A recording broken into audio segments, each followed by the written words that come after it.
Après la mort de Chantal Sébir, qui peut penser que la loi Leonetti sur la fin de vie est encore suffisante? C'est une excellente loi, mais c'est une loi sur l'acharnement thérapeutique. C'est une loi pour accompagner les malades qui meurent si on arrête un traitement.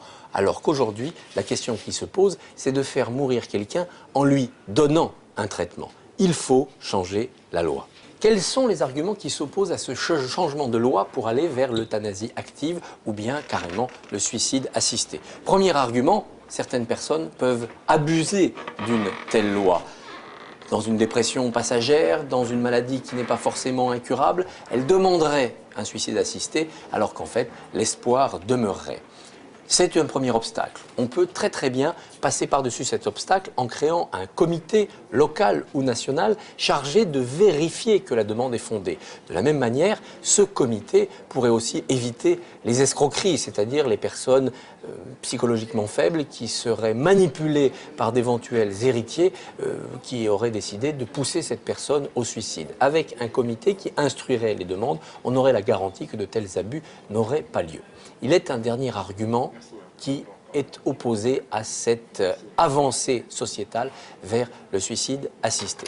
Cet argument, c'est le serment d'Hippocrate. Un médecin ne veut donner la mort. Remarquons que dans le serment d'Hippocrate, il y a aussi une règle disant qu'on ne peut pas donner de potion abortive. Les progrès ont fait que dans nos sociétés, on peut avorter et les médecins, heureusement, ne s'y opposent plus.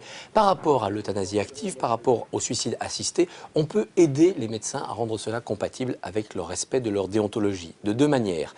D'abord, en permettant au médecin d'être lui-même assisté. Ce n'est pas le médecin en tant qu'individu qui doit se retrouver seul, comme c'est le cas aujourd'hui dans les euthanasies actives clandestines. C'est un collège de médecins qui doit prendre et exécuter la décision en lien avec ce fameux comité qui déciderait du bien fondé d'une telle demande d'euthanasie active. Et puis, il y a aussi une autre solution pour que le médecin ne se sente pas assassin. C'est que ce soit la personne demandant un suicide assisté qui, d'elle-même, pousse la seringue, qui d'elle-même commette le geste avec, à côté d'elle, ses proches et le médecin garantissant simplement que tout se passe bien sans douleur. Tout cela est extrêmement compliqué. Une seule chose est sûre, aujourd'hui, il y a une carence législative. Aujourd'hui, c'est au Parlement, par-dessus les clivages partisans, de s'occuper de cet énorme progrès à faire à la société française.